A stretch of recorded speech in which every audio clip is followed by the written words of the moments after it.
वस्सलातु वस्सलामु अला मन ला नबिय्य बअद।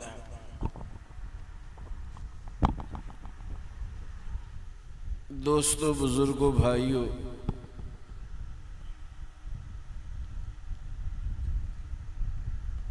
सरकार दो आलम, जान दो आलम, रूह दो आलम मुहम्मद अरबी सल्लल्लाहु अलैहि वसल्लम की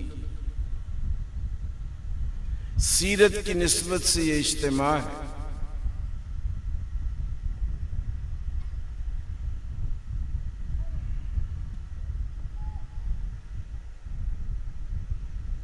यहाँ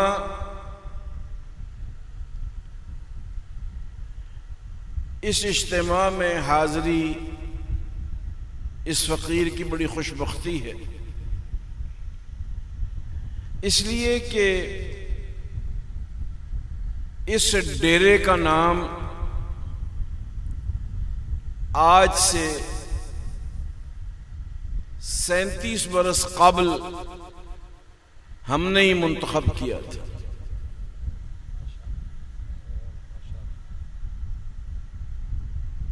ये गादी बिरादरी जो इन इलाकों में आबाद है, ये तब से हजरत इमाम लाहौरी रहमतुल्लाह अलैह से मुताल्लिक़ है, जब हजरत पंजाब में भी न थे। हमारे हजरत इमामुल औलिया हजरत इमाम लाहौरी रहमतुल्लाह अलैह दिल्ली की जामा मस्जिद फतेहपुरी में हिंदुस्तान में दीन की सरबुलंदी और हिंदुस्तान की आज़ादी के लिए काम कर रहे थे। ये जामा मस्जिद फतेहपुरी वो है जहां हजरत शाह वलीउल्लाह देलवी रहमतुल्लाह अलैह और उनके जानशीन लोगों को अल्लाह के कुरान का तर्जुमा बताते थे। उस जमाने में कुरान पाक का दर्स देने का पूरे हिंदुस्तान में कोई मामूल न था, और जो मौलवी और आलिम कुरान का तर्जुमा करता, लोग उसको गुस्ताख और बेअदब कहते। सबसे पहले कुरान मजीद का फारसी में तर्जमा हजरत शाह वलीउल्लाह मुहद्दिस देलवी रहमतुल्लाह अलैह के साहिबजादे ने फारसी में किया, और पूरे हिंदुस्तान में खानदान शाह वलीउल्लाह के खिलाफ बिदअतियों ने तहरीक चला दी।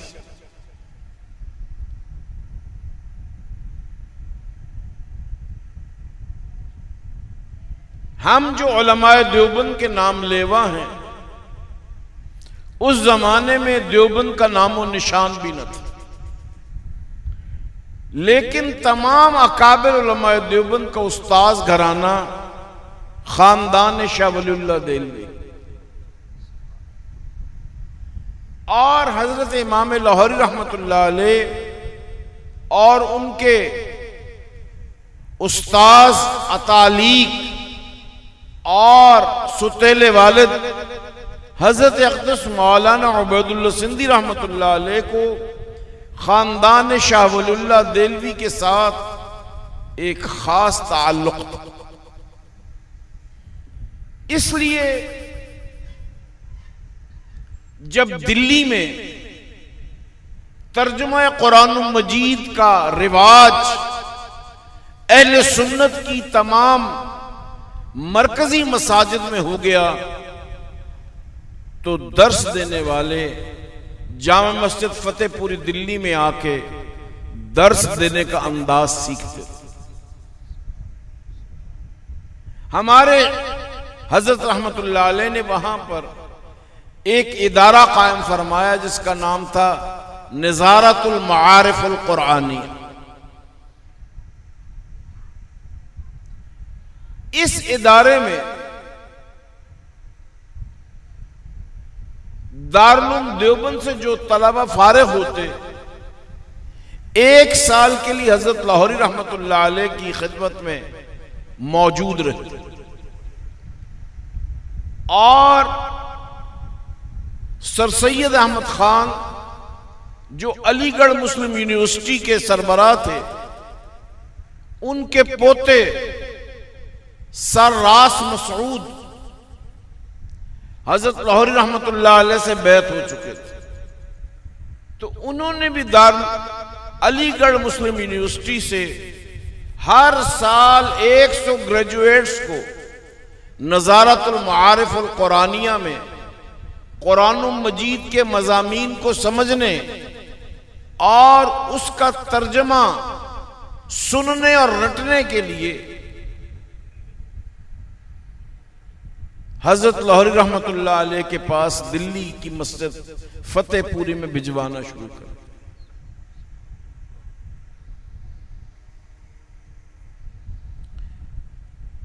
जब ये कुरान का इनकलाब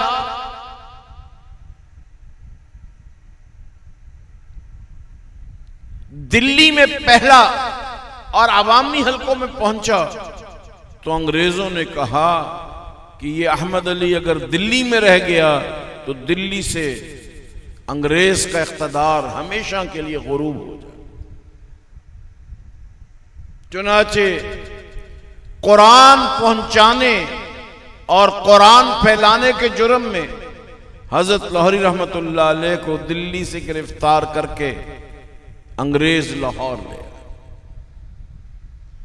हजरत लाहौरी रहमतुल्लाह अलैह हर जुमेरात और जुम्मे को उलमा को पढ़ाते थे और हर पीर को असर के बाद गादी बिरादरी के लोगों को दर्स कुरान देते थे। और ये गादी बिरादरी के लोग 30-30 मील से पैदल चल के हजरत लाहौरी रहमतुल्लाह अलैह का दर्स सुनने आते थे। और हजरत लाहौरी रहमतुल्लाह अलैह से पहले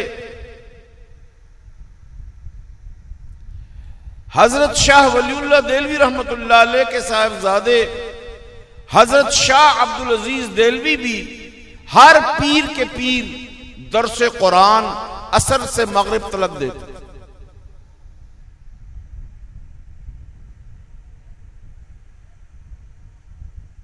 एक दिन हजरत शाह अब्दुल अजीज देलवी रहमतुल्लाह अलैह इसी मस्जिद फतेहपुरी में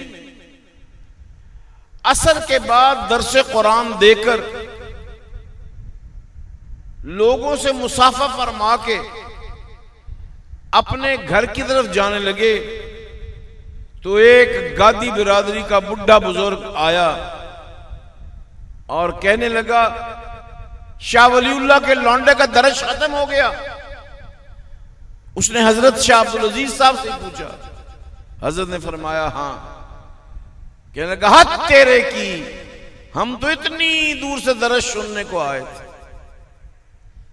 तो हजरत शाह अब्दुल अजीज साहब देलवी रहमतुल्लाह अलैह खड़े हो गए और जो दर्स आपने एक बड़े मजमे के सामने दिया था, हरफ बहरफ उस बुजुर्ग को सुना दिया।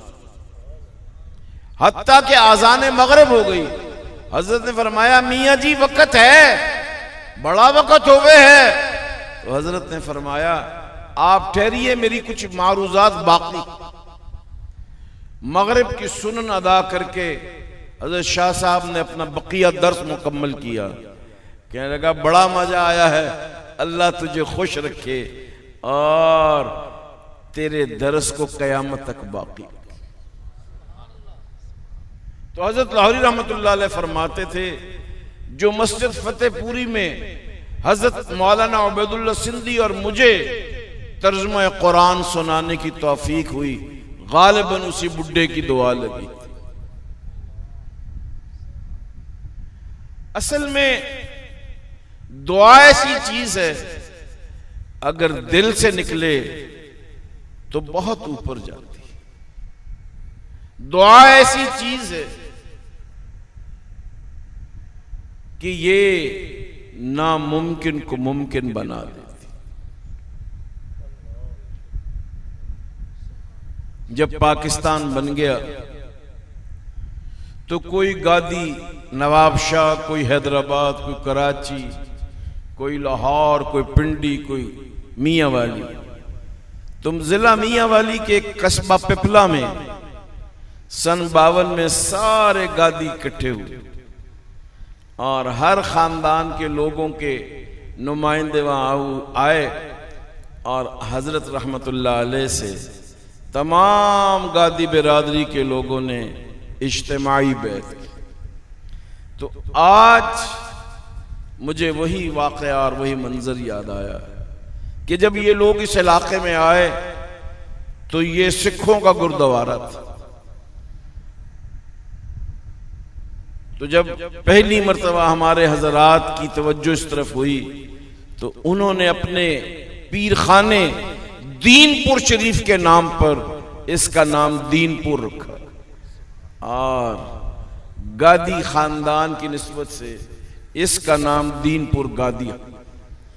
इसलिए मेरे मोहतरम दोस्तों, निस्बत दुनिया की सबसे कीमती शय और निस्बत को निभाना अहले दिल के कमाल की अलामत। क्योंकि हमारे हजरात निस्बतों की कदर करने वाले थे, इसलिए अल्लाह ने हमें तौफीक दी और यहां हाजिरी का शर्फ हासिल। रुफ़क़ाए मुहतरम, ये सितंबर का महीना पूरे पाकिस्तान में मजलिस तहफ़्फ़ुज़ ख़त्म नबूवत और दीनी जमातें इसमें ख़त्म नबूवत कॉन्फ्रेंसेस करती। इसलिए कि 1974 में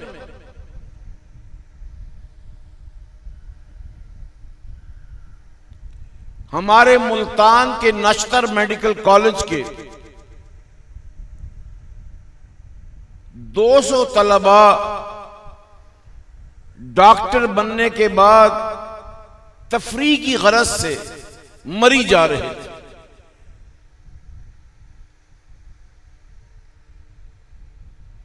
जो गाड़ी मुल्तान से रावलपिंडी जाती है उसका नाम है चनाब एक्सप्रेस और ये गाड़ी रब्बे से होकर गुजरती। जब ये तलबा और पूरी ट्रेन रब्बे के रेलवे स्टेशन से गुजर रही थी तो कादियानियों को एक मरज और बीमारी है कि अपना मिशन नूर हर जगह फैलाने की कोशिश करते। मिशन नूर इसलिए कहते हैं कि मिर्जा गुलाम अहमद कादियानी का जो जानशीन था उसका नाम था हकीम नूरुद्दीन और हकीम नूरुद्दीन ने कादियानियों के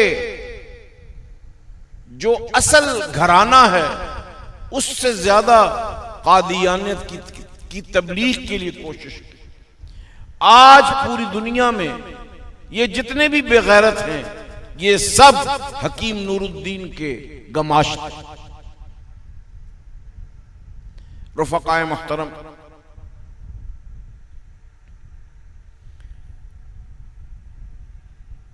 पाकिस्तान बनने के 1 साल के बाद 20 सितंबर को 20 सितंबर 1948 को पाकिस्तान के पहले कादियानी वजीर खारजा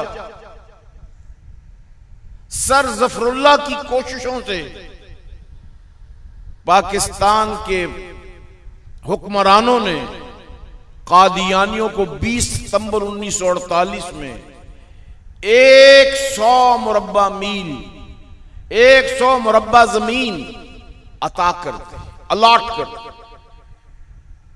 इसलिए कादियानी सितंबर के महीने में अपनी उसी मिशन नूर की सालाना तकरीब के लिए जो आदमी भी रबवा स्टेशन से गुजरता उनको कादियानियत की दावत, और नश्तर मेडिकल कॉलेज के ये तलबा जो मरी जा रहे थे इनको कादियानियों ने जितनी देर वहां पर ट्रेन ठहरती थी ड्राइवर को पैसे देकर हर डब्बे के आदमी को बोतल, पकौड़े और चाय पेश करते, और जितनी देर ट्रेन रोक सकते रोकते और उनको अपना लिटरेचर। एक दो डॉक्टर्स जो अभी डॉक्टर बन चुके थे वो समझदार थे, उन्होंने कहा खबरदार हमारे साथ तुमने ये तबलीगी काम किया अपनी नाजायज नबूवत को, हम तुम्हें जान से मार देंगे। ये धमकी मिर्जा बशीरुद्दीन महमूद का बेटा जो गुलाम अहमद कादियानी का बेटा था और उसका खलीफा था, और हकीम नूरुद्दीन के बाद कादियानी जमात का सरबराह बना था, उसने कहा कि ये जिन लड़कों ने हमारी दावत को ठुकराया है ये तो रिवाज पड़ जाएगा कि कादियानी जब भी कोई बेगैरती करेंगे ये उसका जवाब देंगे, पता करो कि ये लड़के कहां गए। कादियानियों की खुफिया तंजीम ने, रजाकार अलहमदिया ने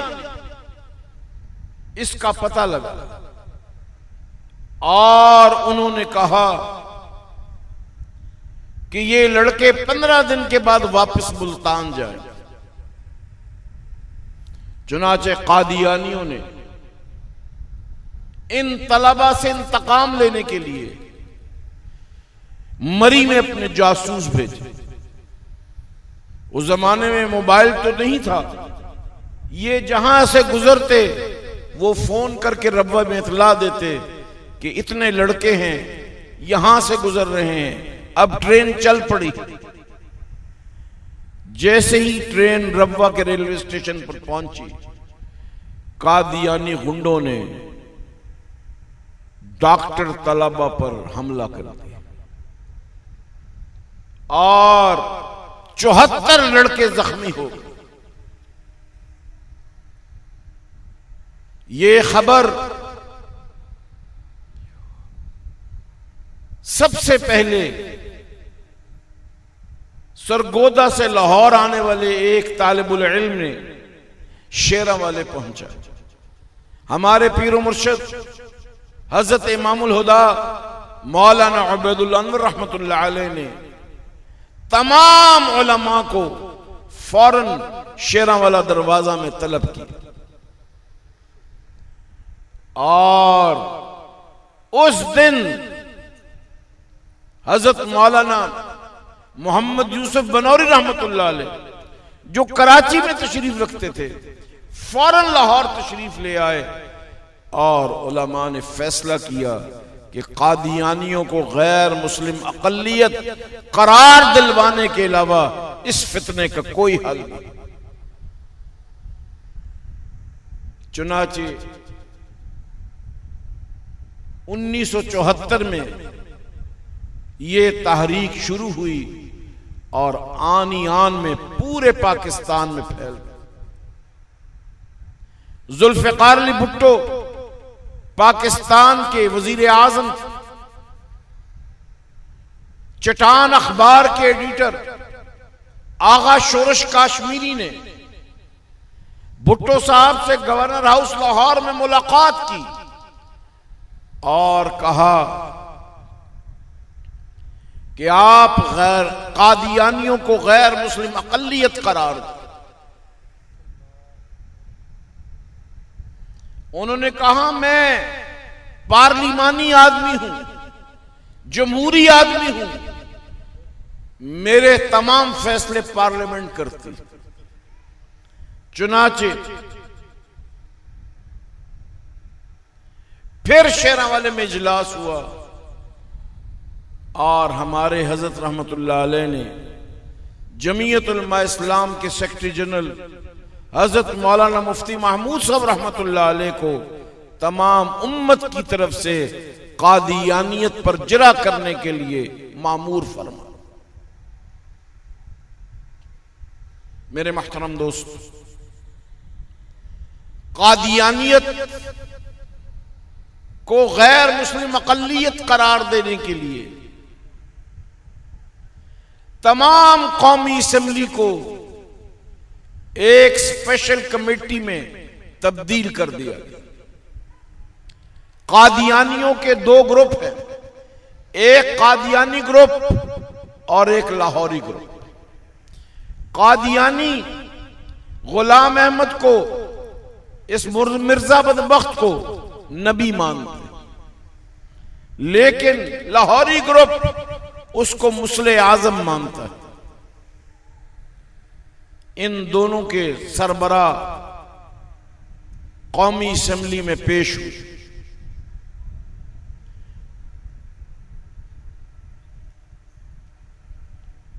जब पाकिस्तान की कौमी असेंबली के फाजिल अराकीन ने देखा कि इतनी लंबी सफेद दाढ़ी,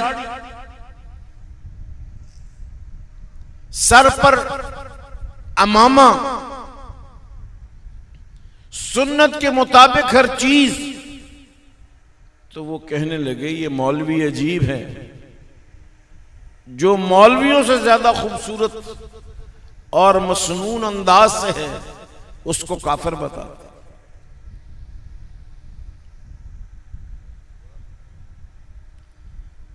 हजरत मौलाना मुफ्ती महमूद साहब रहमतुल्लाह अलैह ने 6 दिन मिर्जा नासरुद्दीन महमूद, जो आजहानी मिर्जा गुलाम अहमद कादियानी का पोता था और उनके दूसरे खलीफा बशीरुद्दीन महमूद का लड़का था, उस पर बहस फरमा।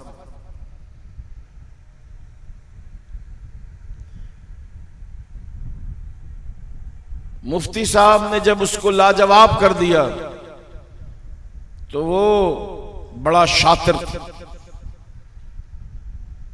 उसने कहा मुफ्ती महमूद साहब, आप ऐसी बातें ना करें, आसान इस्लाम लोगों के सामने पेश करें। मुझे मजहबी किताबों से नहीं, अल्लाह के कुरान से बताएं कि क्या हुजूर अलैहिस्सलाम के बाद कोई नबी आ सकता है या नहीं।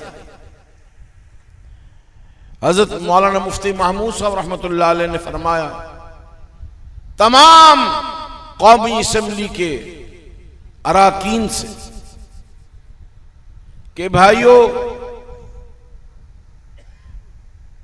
सूरह बकरा का पहला रुकू किस किस को आता, तो अक्सर लोग, अब तो नहीं लेकिन उस जमाने के स्कूलों में कुरान पाक का तर्जुमा पढ़े हुए थे। अब तो हम पे जुल्म ऐसा है कि सरकारी स्कूल भी अंग्रेजी मीडियम होने की कोशिश करते हैं। बहरहाल मुफ्ती साहब ने कहा कि भाई, कोई कारी साहब कुरान मजीद की तिलावत करे। तो नासरुद्दीन महमूद ने कहा कि अगर मुझे इजाजत दें तो मैं करूं। मुफ्ती साहब ने कहा अच्छा करो।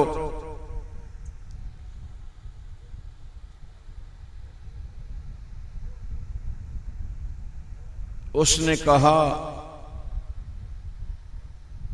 कि पहला रुकू जो सूरह बकरा का है वो मैं अच्छे अंदाज से तिलावत करता।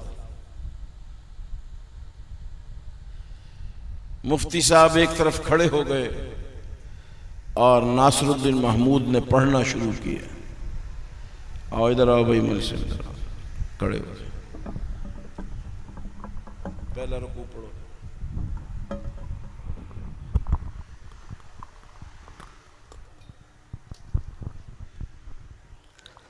अऊज़ु बिल्लाहि मिनश शैतानिर रजीम, बिस्मिल्लाहिर रहमानिर रहीम।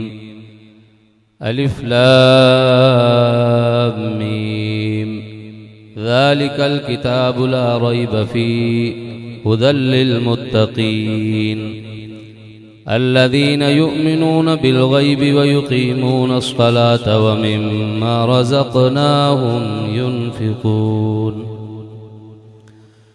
वल्लज़ीना युमिनूना बिमा उन्ज़िल इलैक वमा उन्ज़िल मिन क़ब्लिक। सदक़ल्लाहुल अज़ीम।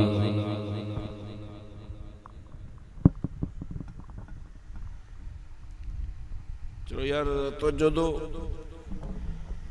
हमारा भाई आ गया है, ले आओ भाई, इनको इधर ले आओ।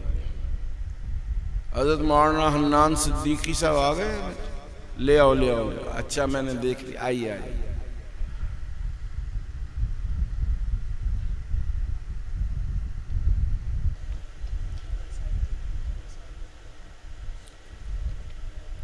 और खैरियत है? आज शुक्र है आपकी ज़ियारत नसीब हो गई। ओहो, अल्लाह ने फजल किया। इंशाल्लाह बहुत जल्द ठीक होंगे। बैठ जाओ भाई, तो जो फरमाई। देखिए, आप का ज़ौक़ है जिसकी तकमील के लिए हज़रत मौलाना इस हालत में भी तशरीफ ले आए। तो मैं गुजारिश कर रहा था कि हज़रत मुफ्ती महमूद साहब रहमतुल्लाह अलैह ने फरमाया कि मिर्ज़ा साहब, अभी आपने कुरान मजीद पढ़ा, इसमें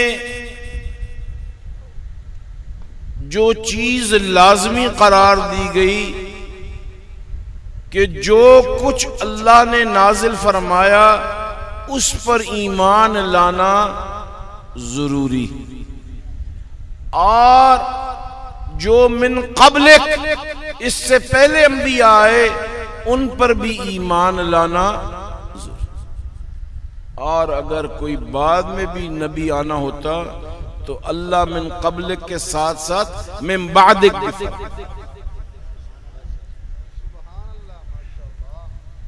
तो मेरे महतरम दोस्तों,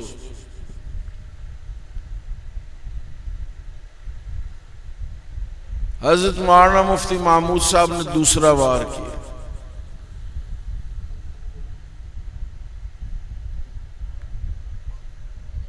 उन्होंने कहा, आपने अल्लाह का कुरान तो सुना दिया पढ़ के, अपने दादा की चीज भी पढ़ के सुना सकते हैं।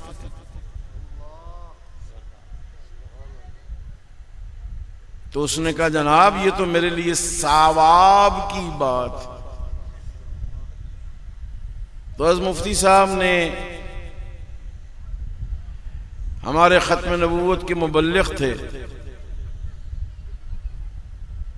उनको निशान लगा कि किताब पहले से दी थी, वो फौरन किताब ले आए।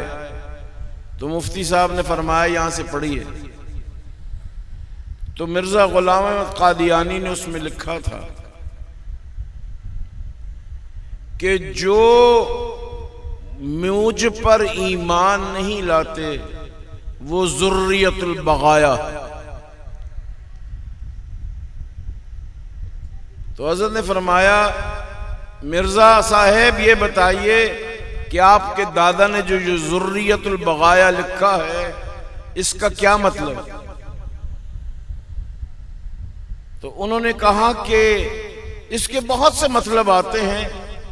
तो मुफ्ती साहब ने फरमाया कि एक लुगत की किताब है फिरोजुल लुगात, उसमें देखते हैं कि ज़ुर्रियतुल बगाया का क्या मतलब लिखा। तो पार्लियामेंट के 290 अराकीन मौजूद थे। वो सब के सब देखने लगे तो बहुत बड़े पैमाने पर एक स्क्रीन थी जिस पे लफ्ज ज़ुर्रियतुल बगाया का मतलब लिखा गया हरामी बदबख्त। तो मुफ्ती साहब ने फरमाया ये जितने अराकीन हैं इसमें से कोई मिर्जा को मानता है? सब ने कहा नहीं। तो उन्होंने कहा जब नहीं मानते तो मिर्जा साहब के नजदीक आप सब हरामी। जब ये लफ्ज मुफ्ती साहब ने फरमाया तो जुल्फ़िकार अली भुट्टो भी खड़े हो गए। उन्होंने कहा मुफ्ती साहब आप अभी इनको गैर मुस्लिम अक़लियत करार दे।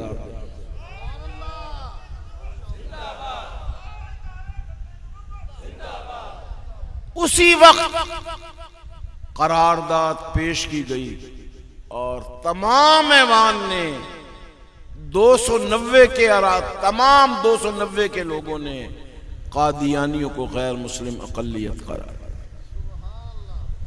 मेरे मुहतरम दोस्त, हमारे हजरात ने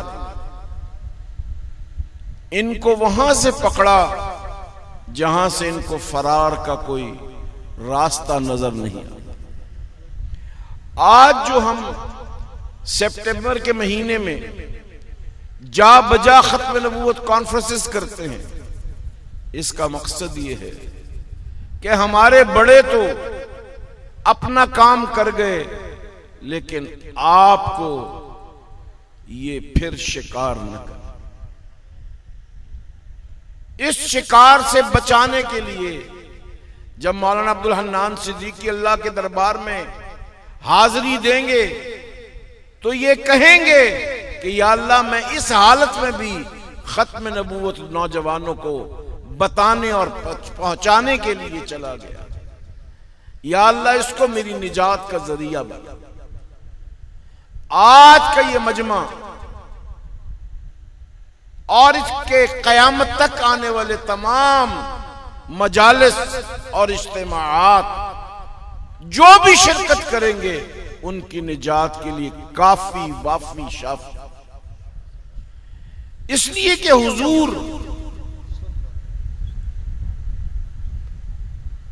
नबी मुहतशम सल्लल्लाहु अलैहि वसल्लम की खत्म नबूवत को फैलाना और पहुंचाना और उस इज्तिमा में शिरकत करना आपकी निजात के लिए काफी। इसलिए कि ये जुमला आमाल में और जुमला अकायद में सबसे बड़ा अमल भी है, सबसे बुनियादी अकीदा भी।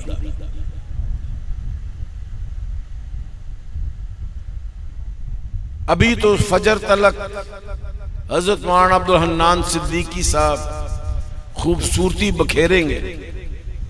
मैं बस यही दरखास्त करता हूं, दुआ फरमाइए अल्लाह आज का हम सब का यहाँ जमा होना हम सब की मग़फ़रत का वसीला बनाए। व आखिर दावाना अनिल हम्दुलिल्लाह।